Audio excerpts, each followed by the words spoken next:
Hello guys, my name is DJ, and guess what? Today I'm gonna tell you a build for red white humans that my son played for game day. I know that's probably a little bit too late, but anyways, we got like probably 2 to 3 weeks at least left before some of these cards rotate out. So you guys want to try it out for the last 2 weeks or so and have some fun. Probably will. I was kind of shocked in the Pro Tour nobody was running this, which I think had a pretty good chance against these red aggro decks. But anyways, I like this build because it's really resilient, and every time you board wipe, it comes right back at you. So Control really hates this kind of build up, but let me go through it and you guys judge. You want to comment on it, go ahead, let me know any feedback. I should have done this earlier, I just hadn't had time. But this starts off with 4 Expectors, which everybody should know what Expector does. You know, usually I call it the best turn 1 in Standard. So not bad, you know, 1, 2, and it gives you a clue. So you want to run 4 of those. So I'll put it to the side. The other creature is Bloodlust. He's a 1 red drop. There's only 2 because he's really good card in here, but sometimes you don't need him, but it does help out put pressure. Make sure your opponent wastes a removal on this guy. If not, it's going to be even worse for them. So pretty much you're trading this card for a removal spell. So 2 of them. Then you have a plate set of this guy right here, or this girl right here. You know, whenever she attacks, other attacking creatures get a +1/+0 until the end of the turn, which is pretty nice, you know. So you want to run 4 of these. Okay, and of course, this is a really good card. It works with all humans. Plus, if you're running a human deck, it buffs it up. So everybody should know how it works. You know, when a human enters, it gets a +1/+1 on himself. And whenever he enters, he gives other humans a +1/+1. So he will make your party get bigger and stronger. So a play set. This guy right here, you're probably wondering why I'm not running the play set. Even though it's really good, I usually don't want to run 4 just because I want to be able to put some other cards to help out the deck a little bit better. So I had to cut 1 of these out and just run 3, which is really good because, you know, when you're exerted, it becomes a 4/4, but you cannot use it the next turn. That's the downside, but I'll show you how you can get around that. I'm only running 1 copy of this girl right here, the Skyship Raider, because of course, she's a legendary, so you really don't want to be stuck with too many in your hand. So I'm just gonna run 1, but when you do get her, you know, and if everything works out, and if you put the triggers on the triggers on the stack right, man, you could make that monkey into a 3, and this into a 2. So it's really really crazy card. Just one of her. A lot of people, I saw in the Pro Tour, a lot of people were running a playstyle of this. I'm trying not to really rely on this too much, but when it does happen, it's pretty nice. And I know my opponent is really going to be waiting for this, so I'm just going to run 2 copies of it. Yes, you know, everybody else knows what it does. Whenever it attacks, it puts 2 1/1 red human creatures tap and attacking, which if you put the triggers right, you could make into a 2/1. So they get crazy. Plus, they're humans. They'll trigger Lieutenant, and yeah, that gets out of control really soon. For removal, I'm playing 2 cast outs. I know you're probably wondering, the deck is a little bit on. I'm trying to keep the mana cost low, but honestly, if you play 2 cast outs, trust me, it's gonna be really helpful in the deck. So for decoration stones, I'm just running 2 in the main. I started with the playset, I dropped down to 3, and then I figured, I do have other removals, so I really don't need more than 2. And if I do need more, I'll bring some more out of the sideboard. But at the moment, in the main, just run 2. And of course, what makes this card really good, that way you can keep attacking, gaining 4 life every turn, is always watching. I'm only going to run 3 because I had to make a cut just to be able to play some of this other removal in the deck. So just running 3, and trust me, it works really good. In the end of the curve, you really want to run Goldbringer. Man, this dragon is awesome. I don't know why it's been dipping in price. It should have been going up. Really good. 2 of them.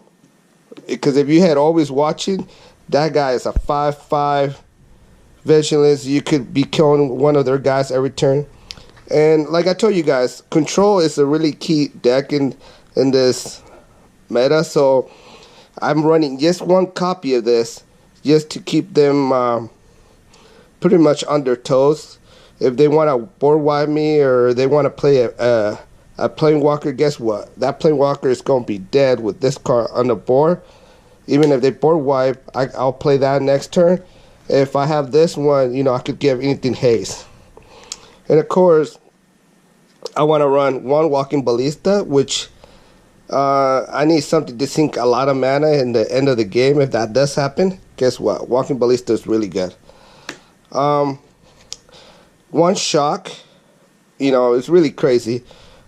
Just running 1, you never know. You could get rid of a toughness creature or 2 or something, or hit them in the face for it.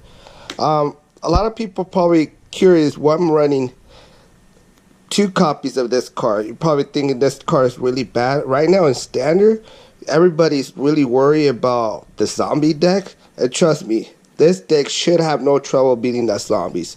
You're probably thinking I'm crazy, but those crit breakers or those 1 toughness creatures, you could probably take off 2 turns building your board. By the time they put a bunch of 1 drops in there, you could board wipe their whole board with just 1 of these. So I'm running 2. The really key part of this deck is consoles. Even though I'm an aggro deck, I want to make sure any kind of blocker they put down is coming in tap, and I'm gaining life. The more life I have, the better chance I have of winning, and everything that comes in tap for them, even better for me, because guess what? I'm going to be hitting for a lot of damage really fast. 2 copies of that. And here's the key part in this deck. Even though I said a lot of the other cards are very key, really special, this card right here is so. If I'm in a stall and my opponent has no flying creatures in the board, all I have to do is draw this card. Creatures without flying cannot block this turn. That means I could just do a fully attack, and when automatic, they cannot block. Another card that makes this deck really work really great is this card right here, Dusk and Dawn. I could destroy all creatures with power 3 or greater. Remember, my power on my guys are really small until I decide to boost them up. But anyways, later in the game, I could bring all my creatures that die back to my hand. A power of 2 or less from my graveyard to my hand. Guess what? A lot of my guys are power 2 or less. So that's very key. So that's pretty much the main deck. I'm going to move some of this stuff around. I'm going to mix it up a little bit. I should have been a little bit more organized, but that's alright. I was trying to keep the video down under 8 minutes, but let's see what happens. I want to talk about the lands. I'm running 2 hubs. Just I'm not more than 2 because I don't want to be relying on them, and then I also hate because you have to have energy, and remember this is a one-time deal, so you really don't want to rely on them. So I'm only gonna play 2. Then I'm playing 3, 6, 7 planes. So those are my white sources. Then red, I'm playing 3, 5 mountains.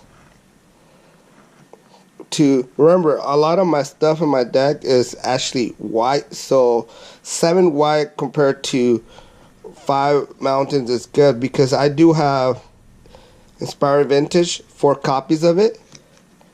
So, and then 3 needle spirals. And then remember, guys, I told you I want to have a lot of haste in the deck, so this card lets me get my creatures. Target creature gains haste until the end of the turn. So this is really really big. So that's pretty much the land count. If I'm not mistaken, it should be 22 lands, but you know, unless I miscounted. But sideboard, I have 1 shock, 2 magma sprite. So deal with creatures that want to keep coming from the graveyard, like Scrappy. 1 selfish spirit. Make sure my board doesn't get wiped. Remember, I told you guys I want to make sure my guys can keep attacking, not take a turn off. So 1 bushwhacker, and just to be kind of cute, I'm running 2 Bless of Alliance to deal with gods, so they can stack them. Then 1 decoration. Deal with enchantments, like I know the zombie decks do enchantments or artifacts. Interloop, just 1 of them. You guys know what that does. Pretty much excels. I have 2 stasis snares. 1 of the gods, Hazara, really good. Avicen, make sure my guys can become indestructible, and 1 copy of Walking Ballista. I go, pretty much this is your red white human deck that I kind of brewed myself. Like I said, if you guys like it, give it a thumbs up. Try it out, let me know, give me feedback. I know there's only 2 to 3 weeks left at standard, but you still can have some fun left. So thanks guys for watching the video, and have a good day. Thanks again. Bye.